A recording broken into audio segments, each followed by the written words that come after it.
አርሰናል ከቼልሲ ቀደም ሲል እንዳልኳችሁ ዊሊያም ሳሊባ ስለዚሁ ተደጋግሞ ስለሚነገረው ፕሬዠር ጫና ስነ ልቦናዊ ጉዳዮች ተጠይቆ ነበር። እስቲ ተመልከቱት ይሄን ጋዜጣ። ፐርፌክት ቴንስ ይላል። ፓስት ቴንስ፣ ፕሬዘንት ቴንስ፣ ፐርፌክት ቴንስ በሰዋሰው በምን የምናውቀውን የታብሎይዶች እንዲህ አይነት ርዕሶችን መጠቀም ይችሉበታል። ታብሎይድ ስል ሁል ጊዜ የማይታመኑ መረጃዎችን የሚያቀርቡ እንደሆኑ እንድትረዱ ሁሌ ይጨቀጭቃቸዋል አይደል? ግን እዚህ ጋር ታብሎይዶች ኢንተርቪው ላይ ግን አይዋሹ።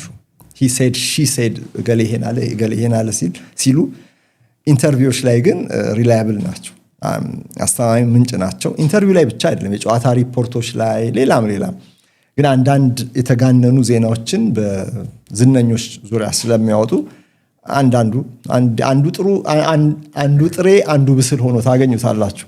በተለይ በተጫዋቾች ዝውውር ጉዳይ ላይ ሴንሴሽናላይዝ ያደርጋሉ አንዳንድ ጉዳዮችን። ግን እንደዚህ ያሉ ኢንተርቪዎችን ቃለ ምልልሶችን ደግሞ ምንም ሊያዛንፉ አይችሉምና ሳሊባ በዚህ ላይ የተጠየቀው ስለ ጫና ነው። እንግዲህ አርሰናል ቀሪ 10 ጨዋታዎችን ይላል ይሄ ዘገባ የሚመለከተው ለክብሩ ነጥብ እንደሚያደርሱት 10 ደረጃዎች ነው ይላል። እነዛን ደረጃዎች በስኬት እየወጣ ካጠናቀቀ የክብሩ ከፍታ ላይ ይደርሳል። የአርሰናል ደጋፊዎች እንግዲህ የ22 ዓመት የዋንጫ ጥማቸውን የሚያረኩበት ይሆናል ማለት ነው። ነገር ግን እነዚህ 10 ደረጃዎች የየራሳቸው ፈተናዎች አሏቸው እና አርሰናል በለንደን ደርቢ ላይ ጥሩ ውጤት ስላለው እዚህ ጋር ከፍ ያለ ተገማች ነው ከቼልሲ ይልቅ። ቼልሲ ደግሞ ከአርሰናል ጋር ሪከርዳቸው ጥሩ አይደለም። የቅርብ ጊዜ ሪከርዳቸው ለመጨረሻ ጊዜ አርሰናል በቼልሲ የተሸነፈው በነሐሴ 2021 እንደ አውሮፓውያን አቆጣጠር ነው። ከዚያ በኋላ 10 ጊዜ ተጫውተዋል። ቼልሲ አልቀን ነው በሊጉ ላይ እና የለንደን ደርቢ ሁሌም ለአርሰናል ጥሩ መልእክት አለው። ሰብስክራይብ የምትለዋን ቁልፍ ተጫኑ። ከዚያም ሼር ካረጋችሁልን ደግሞ በጣም ጠቃሚ ነው፣ ቦነስ ነው። ሊያም ሮዚኒየር ከእሁዱ ከአርሰናሉ ጨዋታ ቀደም ብሎ ጋዜጣዊ መግለጫ ሰጥቷል። ምን አለ የሚለውን ያሳጥሬ ጠቅ ማድረግላችሁናል። እናንተ ደግሞ በዚህ ያሉትን ነገሮች ጠቅ ታረጋላችሁ ማለት ነው። ፎሎ ካላረጋችሁ የፕላስ ምልክቱን ንኩና ፎሎ ማድረግም እንዳረሱ። ሊያም ሮዚኒየር ስለ አርሰናሉ ጨዋታ ተጠይቆ በባለፈው በካራባው ካፕ ምን ፈልገውን ውጤት አላገኘንም፣ በዚህኛው ግን ጨዋታውን ውጤቱን መቀልበስ እንፈልጋለን የሚል አስተያየት ሰጥቷል። መፈለግ ብቻ ሳይሆን ሜዳ ውስጥ ገቡና የሆነ ነገር አሳዩን። ከዚህ ቲም ጋር ሰለቸን ጋዜጣዊ መግለጫ ብቻ ሆኖ እንዳይቀር የሆነ ነገር ሜዳ ውስጥ ፍጠሩና በቃ እስኪ የሆነ ነገር አሳዩን ነው የምንለውኛ። እና ስለሌላው ስላለፉት ጨዋታዎች የአርሰናልን ጨዋታ ጨምሮ ተጋጣሚዎች ሙሉ ለሙሉ እኛ ላይ ብልጫ አልወሰዱም። በራሳችን ስህተት በቀላሉ ጎል ይቆጠርብናል። ግልጽ እኮ ሁሉም ነው የሚያገባብን። ሁሉም እኔ በምን እንደምቀርፈው ሁላ አላቅም። ቀረፈው ልልህም አልኩኝና በምን ትቀርፈዋለህ? ታውቃለህ ኮልዊል ተጎድቷል። ተከላካዮቹ ያሉት የምናውቃቸው ናቸው። እና እሱንም ለማሻሻል ሞክሩ። ስለ ጉዳቶችም ተጠይቆ ሬስ ጄምስ ሙሉ ለሙሉ ጤነኛ እንደሆነ ካፕቴኑን ቋሚ 11 ላይ እንፈልገዋለን። ስለ ካፕቴን እንደዚህ አይነት ጨዋታዎች ላይ የግድ ስለሚያስፈልግ ማለት ቋሚ 11 ላይ ያለ ምንም ግርግር ማለት ነው። እና ስለ ሮሚዮ ላቪያም ወደ የዛሬ ጨዋታ ላይ ስለመኖሩ በእርግጠኝነት የተናገረው ነገር የለም። አገግሟል። ኦሬዲ ወደ ትሬኒንግ እንደተመለሰ ግን አይተናል በመስሎችም። እና ስለ ኩኩሬላና ስለ ጄሚ ጊተንስም ተጠይቆ በጣም በጥሩ እያገገሙ እንደሆነ ተናግሯል። ኩኩሬላ ለእሁዱ ጨዋታ እንደማይደርስም ተናግሯል ማለት ነው። ስለ ስቴቫኦ ለተጨማሪ ጊዜ ከሜዳ ይርቃል ምን ማለት ነው?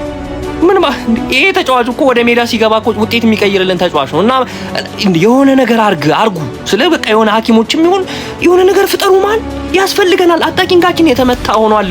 ይሄን ይመስላል። እናንተ ሐሳባችሁን ኮሜንት ላይ አስቀምጡልኝ። ቪዲዮ ኮፒ ሊንክ እና ሪፖስት ማድረግ እንዳረሱ ቻማቹ አምባሳደር ሚለው ማስታወቂያ ተቋለ ፈላ ያለ የነበረው ማን ሽክ ብሎ ልጆቻችን ትላንትና እራታቸውን እየበሉ ነበረ። ግን ለምን ተሰበሰቡ ሚለውን ስናወራ የክለባችንን ክላስ ነው የምትረዳው ማለት ቡድናችን ከ2012 ዓመተ ምህረት ጀምሮ በፈረንጆቹ አቆጣጠር ማለት ነው ለማህበረሰቡ በመስጠት ያምናልና ቻሪቲ ኦርጋናይዜሽን አለ። ዘ አርሰናል ፋውንዴሽን የሚባል የተለያዩ አይነት ፕሮጀክቶችን የሚደግፍ የተለያዩ ወጣቶች የተሻለ ህይወት እንዲኖራቸው የሚያግዝ ፋውንዴሽን አቋቁመናል ማለት። ስለዚህ የተለያዩ አይነት ግራንቶችን ማለትም የገንዘብ ድጋፍ ሊሆን ይችላል፣ በአይነት ሊሆን ይችላል፣ የተለያዩ ፕሮግራሞች ማስፈጸም ሊሆን ይችላል እንሰራለን እኛ እንደ ክለብ ማለት ነው። የዛ የክለባችን የአርሰናል ፋውንዴሽን አምባሳደሮች ደግሞ ትልቁ የኛ ፕሮፌሰር አርሰን ዌንገር፣ ሮበርት ፒሬዝ እና እነ ቦብ ቻርልተንና ይጠቀሳሉ። ተረዳኸኛ? ትናንትና እራት ነበር ፈንድሬዚንጉን እያቋቋሙ ያው ገንዘብ እና ሽብል ብለው ነበር ልጆቻችን። አሁን እዚህ ጋር እያንዳንዱ ተጫዋች ምን አይነት ፐርሰናሊቲ እንዳለው ነው ማለት ሳሊባ እዚህ ጋር ሊጫወት ሊስቅ የመጣ ቆንጆ የሀብታም ልጅ ነው ይመስሉ። ከዛ ይቺ ፍሪክ ደግሞ የሆነ የላቲን ዘፈን ላይ ማለት ነው ይሄ እንትኑ ምንድነው ማፊያው ሆኖ የሚሰራው ጀነገው የለም ለፈንድሬዚንግ ራሱ የመጣች አይመስልም። ኮስቲዋን ጨራ ምናምን ያለች ከዛ ኦዲ ያለች ኦዲ ምስኪን በቃ እንዴት ነው ይሄ ነገሮችን ቢያስተባብር የለም ደጋሹ ነው ይመስለው ግን በዚህ ጋር ምናምን ፈገግታ ያለው ሰው ማለት ከዛ ያለች ማን ኦፍ ዘ ክርስቲያን ኖርጋርድ ለሰርጉ ራሱ እንደዚህ የለበሰ አይተሻታል። ሽብል ብላ ጽድት ብላ አርሰናል ፋውንዴሽን የሚለውን ጎኗ ላይ አስራ ከዛ ደግሞ ዳቪድ ራያ ያለች ሲቻውን ደግሞ በቃ የስፓኒሽ ዘፈን ላይ ምናምን ሳልሳ ምናምን የምትጨፍር ሰው ነው መስለው ወይ ደግሞ በቃ የምር አርቲስት ነው የምትመስለው ይችላል። ከዛ ክላስ የመጨረሻው የመጀመሪያው የተመቸኝ ፎቶ ያት ዙዊን ያትበዳት በስማ ብቻ ልጆቻችን እንደዚህ ነው ያመሹት። በቃ እንደዚህ ጥሩ ደግሞ በተያዘ ዜና ቦዶ ግሊምት 5 ተከታታይ ጨዋታዎችን ማሸነፍ ችሏል። ሞኖኮ ፊሊክስ ያረጋችሁ ይመቻችሁ። በዚህም ሲዝን አርሰናል ካየሽ በአንፊልድ በሊቨርፑል ተሸንፏል። በሊቨርፑል በሜዳው አቻን የተለያዩ ሁለቱም ጨዋታዎች ላይ ሊቨርፑል ላይ ጎል ማስቆጠር አልቻለም። በዚሁ ሲዝን ማንቸስተር ሲቲን ገጥሞ አቻ እንኳን ለመውጣት የ90 ምናምንኛ ደቂቃ የጋብሪኤል ማርቲኔሊ ጎል ያስፈልግ ነበር። በጣም የተለየ ጨዋታ ነበር የነበረው። ሲቲ ግን አላሸነፈም ያንን ጨዋታ። አምና አሸንፏል፣ ካቻምና አሸንፏል። ኦኬ ግን ዘንድሮ አላሸነፈም። የበለጠ ኮምፕሊት የሚመስለው ቡድን ማንቸስተር ሲቲን አላሸነፈም። አንድ ጊዜ ነው የተገናኙት ይገባኛል፣ ግን በጣም ወሳኝ ነው እንዲህ አይነት ቡድኖችን በተለይ ለኔ ሁለቱም ቡድኖች ማሸነፍ። ግን ደግሞ ሌሎቹንም ጨዋታዎች ካየሽ በተለይ ከሜዳ ውጪ ያሉትን ጨዋታዎች በቪላ ፓርክ በቪላ ተሸንፏል። በቼልሲ ሜዳ በስታንፎርድ ብሪጅ ከቼልሲ ጋር ሊያውም ቼልሲ ገና እረፍት ሳይወጡ ሞይሴስ ካይሴዶ በቀይ ወጥቶበት አቻን የተለያዩ ቼልሲን ማሸነፍ አልቻለም እዛ ጨዋታ ላይ። እንዲህ አይነት ጨዋታዎች ላይ የሚጠቀስ የቡድኑን ሞራል ከፍ የሚያደርግ ድል አላገኘም። ምናልባት እንደው ከቡድኑ መጠን ባይሆንም ጥሩ ቡድን ነው ኦፍ ኮርስ፣ ግን ከቡድኑ መጠን ባይሆንም ጨዋታውን ባሸነፈበት ሁኔታ ምክንያት ይሄ የሞራልን መጠን ከፍ የሚያደርግ አንድ ትልቅ ድል ከተባለ የሚጠቀስ የሚመስለኝ ሴንት ጄምስስ ፓርክ ላይ ኒውካስልን ያሸነፉበት 83ኛው ደቂቃ ድረስ 1-0 ይመሩ ነበር። ከዛ በኋላ ሚኬል ሜሪኖና መጨረሻ ላይ ጋብሪኤል ማጋላይሽ ያንን ጎል አስቆጠረና አርሰናል ያንን ጨዋታ አሸነፈ። ምን ማለት እንደሆነ የምታውቂው አርሰናል ይሄንን ጨዋታ ካሸነፈ በኋላ በሚቀጥሉት 6 ጨዋታዎች 5ቱን አሸነፈና አንድ ጨዋታ አቻ ተለያየ እና የቶተንሃም ጨዋታ የመጣው በዛ ኮንቴክስት ነው። አሁን ቶተንሃም ጥሩ ቡድን አይደለም እንደ ቡድን በዚህኛው የውድድር ዘመን። ኢጎር ቱዶርም ትላንትና በነበረው ፕሬስ ኮንፈረንስ ላይ ስለ አለመውረድ ፉክክር የሚጠየቅበት ምን እንደምታረጉት ለአለመውረድ እየተባለ የሚጠየቅበት ከዚህ በፊት ለአለመውረድ እየታገሉ የነበሩ ቡድኖችን አሰልጥነ ታውቃለህ እና በኃላፊነቱ መጠን በክለቡ ግዝፈት ምክንያት የመውረድ ሪስክ በሚያስከትለው መጠነኛ ርዕደ መሬት ምክንያት የቶተንሃም ስራ ትልቁ ስራ ነው ወይ ብለው ጠይቀውታል። እንግዲህ የሰውዬ ዩቬንቱስን አሰልጥኗል፣ ማርሴይን አሰልጥኗል፣ ጋላታሳራይን አሰልጥኗል፣ በሀገሩ ግዙፍ የሆነውን ሃይጁክ ስፕሊትን አሰልጥኗል። ሃይጁክ ስፕሊት የክሮኤሽያው ማንቸስተር ዩናይትድ ሪያል ማድሪድ ማለት ነው። ሶ በየሀገሩ ትልልቅ ቡድኖችን አሰልጥኗል። ላትሲዮን አሰልጥኗል። ለዚህ ምናልባት እነዚህ ከቶተንሃም ሊበልጡ ይችላሉ በየሀገራቸው። ግን እያወራን ያለ ነው ስለ ቶተንሃም መውረድ ከሆነ ግን ባለው የኃላፊነት ክብደት ምክንያት አዎ በጣም ከባዱ ስራ ይሄ ነው አለ። ዩቬንቱስ በቻምፒየንስ ሊግ መሳተፍና ለመሳተፉ የመውረድን ያህል ስሜት የሚፈጥርበት ጊዜ ይኖር ይሆናል፣ ግን ዞሮ አክቹዋል መውረድን ያህል ሊሆን አይችልም። ቶተንሃም ጥሩ አይደለም፣ ምንም እኮ ጥያቄ የለውም። ከአርሰናል ጨዋታ በፊት 13 ተጫዋቾችን ብቻ ይዞ ነው ደግሞ ለመምረጥ ሲሰራ የነበረው። አንድ ሙሉ ቡድን አልነበረውም። ግን አንዳንድ ጊዜ የቡድን ፎርም በቴብሉ ላይ ያለው ስፍራ ምናምን ኢሬሌቫንት የሚሆንበት ጊዜ አለ። ደርቢ ሲሆን ኢሬሌቫንት ይሆናል። እኔ ማንቸስተር ሲቲን እንደዚህ ኃይለኛ ከመሆኑ በፊት ነው ማቀው እና ለማንቸስተር ዩናይትድ በሜን ሮድ ሄዶ መጫወት በጣም አስቸጋሪ ነበር። ፕሪሚየር ሊጉን ዶሚኔት ያደርግ የነበረው ማንቸስተር ዩናይትድ እኔ ያየው 4-1 ሲሸነፍ አይቻለሁ። እኔ ያየው 3-1 ሲሸነፍ አይቻለሁ። በሜን ሮድ ደሃ የነበረው ማንቸስተር ሲቲ ያሸንፍ ነበር። አንዳንድ ጊዜ እንግዲህ ያኔ ሲቲ ብዙውን ጊዜ ላለመውረድ ነበር ይጫወት የነበረው። ከማንቸስተር ዩናይትድ ጋር ግን የሆነ ኤክስትራ ሞቲቬሽን ያገኛል። ሊድስ በወረደበት አመት ሊድስ የከተማ ባላንጣ አይደለም፣ ግን እንደሚታወቀው ታሪካዊ ተቀናቃኝነት ስሜት አለ ከማንቸስተር ዩናይትድ ጋር። ለዩናይትድ ወደ ኤላንድ ሮድ ሄዶ ማሸነፍ በጣም አስቸጋሪ ነበር። በሪዮ ፈርዲናንድ የመጀመሪያ ጨዋታ ያው እንደ ከሃዲ ይሁዳ ምን የሚል ጽሁፍ የተነበበበት ጨዋታ ማለት ነው 1-0 አሸንፏል ሊድስ። ለምሳሌ በዚያ ውድድር ዘመን 17ኛው ሆኖ በጣር ነው የተረፈው። አንዳንዴ የፎርም ጉዳይ በመስኮት ይወጣል። ቡድኖቹ ያላቸው ሁኔታ አሁን እነዚህ ታሪካዊ ምሳሌዎች የሚነግሩን እሱን። ምንም ቢሆን ለሊቨርፑል ወደ ጉዲሰን ፓርክ ሄዶ መጫወት ቀላል ሊሆን አይችልም። ኤቨርተን ላለመውረድ እየታገለ እንኳ ሊሆን አይችልም። የደርቢ ጨዋታዎች እንዲህ አይነት ተጨማሪ ሞቲቬሽን የሚቀሰቅሱ በመሆናቸው ምክንያት ቶተንሃም ቅድም እንዳነሳሁት መጥፎ ቡድን ቢሆንም ለአርሰናል ግን በጣም አስፈላጊ ነበር። አንደኛ በጣም አስፈላጊ የነበረው ከወልቭስ ጋር ተጫውቶ በጣም እኔ የዚህ ሲዝን ብቻ አይደለም ባለፉት 3-4 ዓመታት አርሰናል ለዚህ መጥፎ ሲጫወት አይቼው አላውቅም። የዚህ ሲዝን ብቻ አይደለም። በዚህ ሲዝን መጥፎ ፐርፎርማንስ ነው አይደለም። የአምናም የካቻምና መጥፎ ፐርፎርማንስ ይመስለኛል። የባላጋራውን መጠን 2-0 ሲመራ መቆየቱን በጨዋታው ላይ ታየውን የአርሰናል ፐርፎርማንስ ያንን ጨዋታ ማሸነፍ ማለት ሊሰጥ ይችላውን የነበረውን አድቫንቴጅ ከግምት ታስገቢ ማለት ሪአክት የማድረግም ግዴታ ነበረበት ወደ ቶተንሃም ሜዳ ሄዱ እና ያንን ጨዋታ ከሲዝኑ ቤስት ፐርፎርማንሶች መካከል አንዱን አሳይቶ አሸነፈ። እና ጥቅሙ ምንድነው? ለአርሰናል ሌላ ያሳየው ባህሪ ቅድም ከኒውካስል ጨዋታ በኋላ የሰጣቸውን ሞራል እና የሚቀጥሉትን ተከታታይ ጨዋታዎች በጣም ጥሩ እየተጫወቱ አሸነፉ እንደዚህ ያልኩኝ። ምናልባት በዚህኛው አመት ያሳዩት አንደኛው ሌላ ነገር ከወልቭስ ጨዋታ በኋላ ያሳዩትን አይነት ሪአክሽን ብዙ ጊዜ በዚህ ሲዝን አሳይተዋል። ለምሳሌ በሊቨርፑል ተሸነፉ እና በሊቨርፑል ተሸንፈው አይ ቲንክ መጀመሪያ አካባቢ ሴፕቴምበር መጀመሪያ ወይም ኦገስት መጨረሻ ላይ ነው የተሸነፉት። ግን ይሄኛው ለአርሰናል የናውር ኔቨር ሲዝን ስለሆነ በቃ አሁን ነው አርሰናል ካሸነፈ የሚያሸነፈው አሁን ነው የሚል ስሜት ስለነበር በአንፊልድ የምትሸነፊ ከሆነ ያን የነበረውን ሪአክሽን አስታውሳለሁ። እኛም የሰራነውን ፕሮግራም አስታውሳለሁ። በጣም አሉታዊ ፕሮግራም ገና በሲዝኑ የመጀመሪያ ጨዋታዎች ለተሸነፈ አይመስልም ነበር። ብዙ ጥላ ያጠላበት ነበር። ከዛ ያንን ጨዋታ ተሸነፈና የሚቀጥሉትን 12 የፕሪሚየር ሊግ ጨዋታዎች ግን ከዛ በኋላ በድጋሚ አልተሸነፈም በቪላ ፓርክ ባለቀ ሰዓት እስኪሸነፍ ድረስ። ከሊቨርፑል ሽንፈት በኋላ 5 ተከታታይ ጨዋታዎች ነው አርሰናል ያሸነፈው። ለአድቨርሲቲም ጥሩ ነው ሪአክት የሚያደርገው።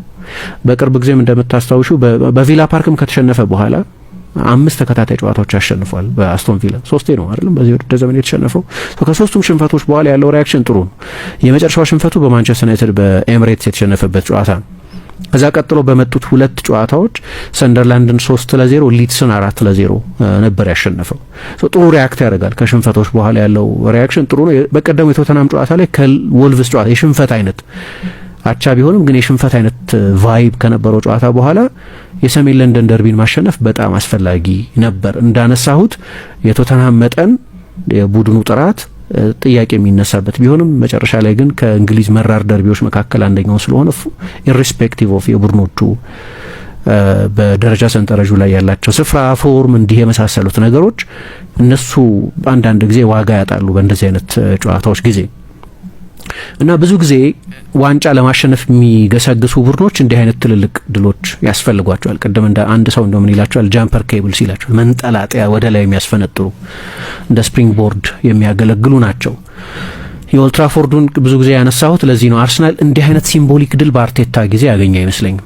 ሰዎች አሁን አንዳንዴ ምን ይላሉ ይሄኛው የቶተናም ጨዋታ ይሄኛው የቼልሲ ጨዋታ እንደዛ ሆኖ ሊያገለግል ይችላል። ግን የቼልሲን የሚያሸንፍ ከሆነ ኢንፋክት ሁለት የቼልሲ ደጋፊዎች አርሰናልን አይወዱም፣ የአርሰናል ደጋፊዎች ቼልሲን አይወዱ። ምንም ጥያቄ የለው። የአንድ ከተማ ቡድኖች ናቸው። ለንደን ትልቅ ከተማ ስለሆነ ብዙ ደርቢዎች አሉበት። ግን ምንም ጥያቄ የለውም። አይ ቲንክ ከቶተናም ቀጥሎ የአርሰናል ደጋፊዎች በጣም የሚጠሉት ቡድን አርሰናል ይመስለኛል። ቶተናምንም አይወዱትም። ፉልሃም ነው፣ ግን ፉልሃም ሁልጊዜ በቼልሲ ጥራ ስር ያለ ነው። በጂኦግራፊ ካየሹ ፉልሃም ነው ለቼልሲ በጣም ቅርብ። ቼልሲ ያለበት ፉልሃም ያለበት አካባቢ ምናምን ፉልሃም ኤሪያ ነው ቼልሲ ኤሪያ ነው ይባላል። እንደዛ ነው የሚባለው። በጣም ሀብታሞች የሚኖሩበት የሃየር ክላስ አካባቢ ነው ይባላል። ደርቢ ነው እኮ ኦፍ ኮርስ። ግን በአንዳንድ ጊዜ በቡድኖቹ መካከል ባለ ከፍተኛ የጥራት የታሪክ ልዩነት ምናምን ምክንያት ትንሽ ወንዝ ተሻግረሽ ያለውን ባላጋራሽን የማየት ልማድ አለ። ቼልሲን ማሸነፍ ሲምቦሊክ ነው ካሸነፈ አርሰናል። ቶተናምን ማሸነፍ ምንም ጥያቄ የለውም፣ የበለጠ ሲምቦሊክ ነው። ምክንያቱም ከእንግሊዝ እግር ኳስ የአንድ ከተማ ደርቢዎች እኔ እንጃ ሼፈልድ ዩናይትድ እና ሼፈልድ ዌድነስዴይ ወይ ሊቨርፑል ነው ኤቨርተን ኦኬ ትልቅ እንትን ነው። ግን የላቭ ሄት ሪሌሽንሺፕ የሚሉት አይነት መዋደድም መጠላላትም ያለበት እንጂ መሮ መጠላላት አይመስለኝም። የሊቨርፑልና የኤቨርተን አንዳንድ በጣም አስቸጋሪ በሆነ ከተማ አንድ ላይ በምታዝንበት ጊዜ አንድ ላይ ነው የሚያዝኑት። ሁለቱም ስካውሰርስ ናቸው። ትንሽ ይለያል የነሱ። ስለዚህ ቶተናምን ማሸነፍ ዋጋ አለው። ምንም የሆነን አንድን ቡድን ከሜዳው ውጪ እንዳልኩት ለምሳሌ ብራይተንን ወይ ሰንደርላንድን ወይ ሊድስን ወይ የሆነን ቡድን እንደማሸነፍ ብቻ የ3 ነጥብ ጨዋታ ተደርጎ ሊቆጠር አይችልም። እንዲህ አይነት ዋጋ አለው። ቅድም የሲቲን የአንፊልድ ውጤት ያነሳሁት ለዚህ ነው። እና አርሰናል ያኔ እንዳነሳሁት ኦልትራፎርድ ላይ ካሸነፈ በኋላ 8 ተከታታይ ጨዋታ ከዛ ከመጨረሻዎቹ 14 ጨዋታዎችም 12ቱ ላይ ክሊን ሺት ጠብቆ ነው የፕሪሚየር ሊግ ሻምፒዮን የሆነው። በ2001 2002 እዛ ጨዋታ ላይ ያሸነፉ። ግን ከዛ በፊት ማንቸስተር ዩናይትድ አሸንፈው ነበር። ደብል ነው ማንቸስተር ዩናይትድ ላይ የሰሩት በዛ ሲዝን። ሃይብሪም ላይ ተጫውቶ 3-1 አሸንፈው ነበር። ፈርጉሰን የመጨረሻ ሲዝን ይሆናል ብለው ነበር በዛ የውድድር ዘመን እና ማንቸስተር ዩናይትድ ምክትሎች ቬንገርን ጨምሮ የፈርጉሰንን ተተኪ ሊሆኑ የሚችሉ አሰልጣኞችን ሲፈልግ አመቱን ያሳለፈበት። ምናልባት እሳቸው ቀድመው ከማንቸስተር ዩናይትድ ለቃለሁ ብለው ሲዝኑ ከመጀመሩ በፊት መናገራቸውም መጽሐፋቸው ላይ ጠቅሱታል። በጣም ትልቅ ስህተት ነበር። የተጫዋቾቹ ሞቲቬሽን ላይ ከዚህ በኋላ እሱ አይደለም አለቃችን የሚል ስሜት ስለነበራቸው የለገሙ ተጫዋቾች ነበሩ ይላሉ። ከተወሰኑ ተጫዋቾች በስተቀር እሳቸውን ብለው የመጣ አንድ ተጫዋች ነበር፣ ሩድ ቫን ኒስተልሮይ። ገና ታሞ በነበረበት ጊዜ ወደ አይንድሆቨን ሆስፒታል ሁሉ እየሄዱ ተከታትለው 2 አመት ጠብቀው ምናምን ያስፈረሙት። አብዛኞቹ ግን በቃ ፈርጉሰን ይፋ ስላደረጉ ያኔ ቬንገር፣ ካፔሎ፣ ኤሪክሰን፣ ማርቲን ኦኔል እና ሌሎች አሰልጣኞች የፈርጉሰን ተተኪ ይሆናሉ እየተባሉ የሚወራበት ሲዝን ነበር። እሱን መርሳት የለብንም። ለማንቸስተር ዩናይትድ ሲዝኑን የጎዳ እንደነበር ግን ለምሳሌ በ2001 2002 በዛው ሲዝን በሃይብሪ የተደረገው ጨዋታ አይ ቲንክ ፖል ስኮልስ ጎል አስቆጥሮ ማንቸስተር ዩናይትድ ይመራ ነበር። ከዛ በኋላ ነው አርሰናል 3-1 ያሸነፈው። ፍሬዲ ዩንበርግ እና ቲየሪ ኦንሪ 2 ጎል ያስቆጠረበት ጨዋታ ማለት ነው። በተለይ ግን የአንፊልዱ በጣም ሪል ቡስተር የሚሉት ነው። ለምን እንዳነሳሁት ረጅም ጨዋታዎችን አንደኛ ከዛ ጨዋታ በፊት አርሰናል ከኒውካስል ጋር ተጫውቶ 3-1 ተሸንፎ ነበር። ያኔ ቦቢ ሮብሰን ነበር አሰልጣኝ የነበሩት የኒውካስል እና አለን ሺረር እና ጋሪ ስፒድ የነበሩበት፣ ሼይ ጊቨን ግብ ጠባቂው የነበረበት እና ሌሎችም ኳሊቲ ተጫዋቾች የነበሩት የቶፕ 4 ቡድን ነበር ያኔ ኒውካስል እና ሃይብሪ ላይ ሄዶ አሸነፋቸው 3-1። ግን እሱ ሽንፈት ብቻ ሳይሆን 2 የአርሰናል ተጫዋቾች በቀይ ወጥተው ነበር እዛ ጨዋታ ላይ። ያኔ የአርሰናል ዲሲፕሊን ሬከርድ በጣም ደካማ ነበር። እሱ ብቻ ሳይሆን ቲየሪ ኦንሪ እንደዛ ሲሆን እኔ አይቼው አላውቅም። ጨዋታ ካለቀ በኋላ ግራምፖል የሚባሉ አርቢትር ነበሩ። እሳቸውን በኋላ እኔ ልደበድበው አልነበረ ምናምን አለ። ግን ለገላጋይ ለያዥ ለገናዥ አስቸግሮ በኋላ እንዲያውም ቆይቶ 3 ጨዋታ ሁሉ ተቀጥቶ ነበር እና ከዛ ጨዋታ በፊት ያንን የኒውካስል ጨዋታ ተሸንፎ ስለነበር ወደ አንፊልድ ሄደው ከሽንፈት በኋላ ሪአክት የማድረግ ኃላፊነት ሪአክት የማድረግ ፕሬሸር ኖሮበት ነው ወደዛ ጨዋታ ሄደው። ሶ ኢማጂን 70 ደቂቃ በ10 ተጫዋች ተጫውቶ ሊቨርፑልን በአንፊልድ ማሸነፍ። ደግሞ በአንፊልድ ረጅም ጊዜ አላሸነፈም ነበር አርሰናል፣ በጣም ቆይቷል። ግን በ2004ም እንደዚሁ አሁን የመጨረሻዎቹን የአርሰናል ሻምፒዮን የሆኑትን ቡድኖች ነው እየጠቀስኩ ያለሁት። እዛ 2004 ሲዝን ላይ ደግሞ የዛ ኢንቪንሲብል ሲዝን ላይ ደግሞ ምንድነው ሊቨርፑልን በሃይብሪ የገጠሙበት እና ቲየሪ ኦንሪ ሃትሪክ የሰራበት ግን 2 ጊዜ ሊቨርፑል አንድ ጊዜ በኤሚል ሄስኪ አንድ ጊዜ በማይክል ኦውን ጎሎች አማካኝነት 2-1 ሲመራ ቆይቶ አርሰናል ሪያክት አደረገ። የፕሪሚየር ሊግ ሻምፒዮን የሆነው እዛ ጨዋታ ላይ እና ስቴዲየም ውስጥም እንደዚህ አይነት ረፍት ሰምቼ አላቅም ይላሉ ቬንገር። ምክንያቱም ከዛ በፊት በማንቸስተር ዩናይትድ በኤፍኤ ካፕ በቼልሲ ደግሞ በቻምፒየንስ ሊግ ተሸንፈው ከ2 የካፕ ኮምፒቲሽንስ ውጪ ሆነው ስለ ትሬብል ነበር ይወራ የነበረው። እና አንዳንድ ጊዜ ሻምፒዮን የምትሆኙ ጥሩ ቡድን ስለሆንሽ ብቻ ሳይሆን እንዲህ አይነት ከፍተኛ ስሜታዊ ዋጋ ያላቸውን ጨዋታዎች በማሸነፍም ነው። እሱ በጣም አስፈላጊ ነው። ምንድነው ታንጅብልስ ኤንድ ኢንታንጅብል ኤሌመንትስ የሚሏቸው አሉ። ለምሳሌ የመጀመሪያው በቃ ብዙ ጊዜ የሊግ ሻምፒዮን የሚሆነው የፕሪሚየር ሊጉ ቤስቱ ቡድን።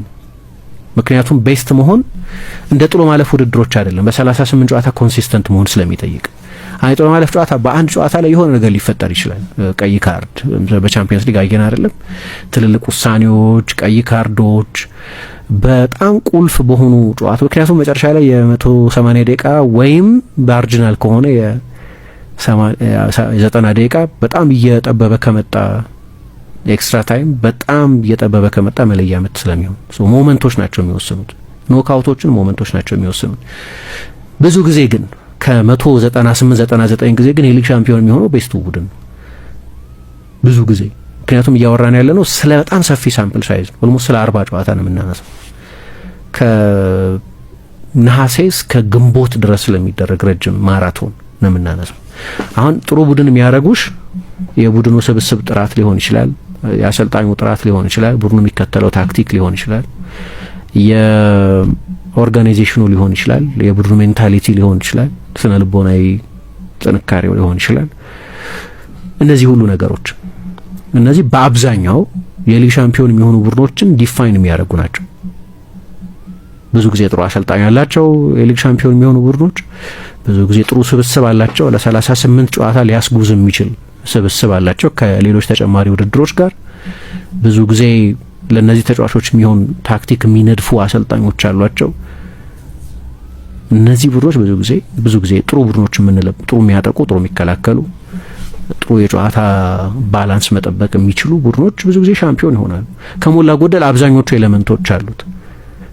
ግን ሌሎች መሟላት ያለባቸው ነገሮች አሉ። እንዳልኩት እንደዚህ አይነት ሲምቦሊክ የሆኑ ውጤቶች አሁን ለአርሰናል አይነቱ ቡድን አንድ ጊዜ አስታውሳለሁ፣ ሰሞኑ ሲወራ የነበረ አንድ ገኔ ማስተዋል ምሳሌ አርሰናልና ሲቲ ከፕሪሚየር ሊግ ጨዋታ በፊት የሚገናኙበት ሌላ ጨዋታ አለ፣ የሊግ ካፕ ፋይናል። የሊግ ካፕ ፋይናል ራሱ አስፈላጊ ነው እንደ ጨዋታ። ግን ሰዎች እንደ ኤቲሃዱ ጨዋታ ሪሄርሳል ነው የሚቆጥሩት። ዋንጫው ማሸነፍ ይፈልጋሉ።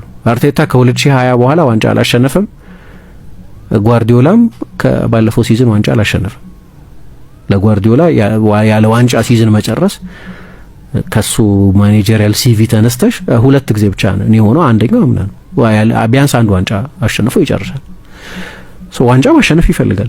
ግን ከሁሉ በላይ ለፕሪሚየር ሊጉም ለሌሎችም ውድድሮች ምን ማለት ነው? ምን አይነት ሳይኮሎጂካል ጥቅም አለው? ለምሳሌ አርሰናል በሲቲ ከተሸነፈ እዛ ጨዋታ ላይ ምንድነው ጨርሶ ጎማዎቹ ሊወላልቁ ይችላሉ። ምክንያቱም ዳሜጂንግ ሊሆን ይችላል አንዳንዱ ሽንፈት። ደግሞ ያውቁታል አርሰናሎች 2001 ላይ በበርሚንጋም ያኔ እኮ ስለ ኳድሩፕል ይወራ ነበር። ሊግ ካፕ ፋይናል የሚደረገው ኦልሞስት ማርች ሊጀምር ሲል ነው። የፕሪሚየር ሊጉ ከማንቸስተር ዩናይትድ በ2 ነጥብ ብቻ ነበር የሚያንሰው። ያ ቡድን አንድ ጌም ተስተካካይ ጌም ነበረው ከስቶክ ሲቲ ጋር። በቻምፒየንስ ሊግ ባርሴሎናን አሸንፏል። በኤፍኤ ካፕ ነበሩበት፣ በሊግ ካፕ ፋይናሊስት ነበሩ እና ያቺ ኦባፌሚ ማርቲንስ የመጨረሻ ደቂቃ ጎል ግን በቃ ዳሜጂንግ ነበረች። ከዛ በኋላ የአርሰናል ፎርም ተመሳሳይ መሆን አልቻለም። 2 ወር ነበረ ሲዝኑ የቀረው። በሁሉም ውድድሮች ጥሩ ነበር። አንዳንዶቹ ሽንፈቶችና የሽንፈቶቹ ባህሪ በዛ ጨዋታ ብቻ ማያበቁ ሊሆኑ ይችላሉ። እንዲያውም አስታውሳለሁ ቴንሃግ የማንቸስተር ዩናይትድ አሰልጣኝ ሆነው ከዛ የኤፍኤ ካፕ ፋይናል ሽንፈት በፊትና በኋላ ተብሎ ይከፈላል። አሁን ተርፎ ለሌላ ጊዜ ስነ ልቦና ጉዳት አምጥቶ ላይሆን ይችላል። ግን አንዳንድ ጊዜ ልክ እንደዚህ አንድን ማኔጀሪያል የኃላፊነት ዘመን ለ2 ሊከፍሉልህ ይችላል። በጣም ኮንሲኩዌንሻል ነው አንዳንዱ ሽንፈት። ምክንያቱም 2022-2023 የውድድር ዘመን ሜቢ በአያክስ የተጫወቱትን እግር ኳስ አልተጫወቱም ይሆናል። ግን ሶሊድ ቡድን ነበር። 3ኛ ሆኖ የጨረሰ ዋንጫ ያሸነፈ ቡድን ነበር የሰሩት። ራሽፎርድ ቤስቱን ሲዝኑን ያሳለፈበት፣ የቫራንና እስኪጎዳ ድረስ የሊሳንድሮ ማርቲኔዝ የሁለቱ ተከላካዮች ጥምረት የተዋጣ የነበረበት፣ ካሴሚሮ እግሩን ፈራሚ የነበረበት ሲዝን። ከዛ በኋላ ያንን ሲዝን ሬፕሊኬት ማድረግ አልቻሉም ሰውዬው። አንዳንዴ እንደዚህ አይነት ሽንፈቶች የሚፈጥሩት ኮንሲኩዌንስ አለ። እሱ ብቻ ላይሆን ይችላል ግን ነው እና በተለይ ደግሞ ረጅም ጊዜ ዋንጫ ሳታሸንፍ የቆየሽ ሲሆን እንድታምኝ የሚያደርጉ ሽንፈቶች ያስፈልጋሉ። ጥሩ መሆንሽን እንድታምኝ። አንዳንድ ጊዜ አንዳንድ ቡድኖች ጥሩ መሆናቸውን አያምኑም። እኔ ለዚህ ነው እኮ ባለፈው አርቴታ አንዳንድ የሚናገረው ነገር ኢሎጂካል ይመስላል። የሆነ ጊዜ ለምሳሌ እኛ እኮ በ4 ሲዝን ብዙ ነጥብ የሰበሰብነው ነን አለ። ያ 4ቱን ሲዝን ድምር ከወሰዳችሁት በ4ቱ ሲዝን በእያንዳንዱ ሲዝን አንድ ቡድን የሰበሰበውን እየደመራችሁ ካያችሁት ቤስቱ ቡድን ማነው? ብዙ ነጥብ የሰበሰብነው ቡድን እኛ ነን። ስለዚህ ሞስት ኮንሲስተንት ቡድን እኛ ነን። በወጥነት ያልዋዠቅ ነው። ሁልጊዜ ያው ሁለተኛ ሆኖ ስለነበር የነበረው እስካሁን ድረስ ቢያንስ ኮንሲስተንት ነን እና ጥሩ ኮንሲስተንት። ለምሳሌ 12ኛ ሆኖ መጨረስን በየሲዝኑ ኮንሲስተንሲ ጥሩ ኮንሲስተንሲ ግን አይደለም። ይሄኛው ኮንሲስተንትሊ ላይ ነን፣ ኮንሲስተንትሊ ለዋንጫ ተፎካካሪ ነን አለና ምን አለ መሰለሽ ያኔ እንዳነሳሁት 2 ሊግ ማሸነፍ ነበረብን። ይሄን ምናልባት 2004 እና 2003 2024 እና 2023 ላይ አለ። ምክንያቱም እስከ መጨረሻው ዕለት ድረስ የዋንጫ ተስፋ ነበራቸው። ግን እኔ አርቴታ በዋንጫ በሲዝን ዲፋይን እንደሚደረግ ጠፍቶት አይመስለኝም። አሸናፊው ቡድን በ4 ዓመት ኮንሲስተንት የሆነ ቡድን በ4 ዓመት ኮንሲስተንት ስለሆነ 2 ዋንጫ አነስታው ተብሎ እንደማይሰጠው ያውቃል። ግን እንዳነሳሁት አንዳንድ ጊዜ ረጅም ጊዜ ሳያሸነፉ የቆዩ ቡድኖች ጥሩነታቸውን ይዘነጉታል። ሪፈረንስ የላቸውም። ዋንጫ የማሸነፍ የቅርብ ጊዜ ሪፈረንስ የላቸው። ስለዚህ ያኔ you are actually very good ዘንድሮ ብቻ ሳይሆን ባለፉትም ዓመታት በጣም ጥሩ ነበራቸው። እወቁት እሱን ለማለት ይመስላል።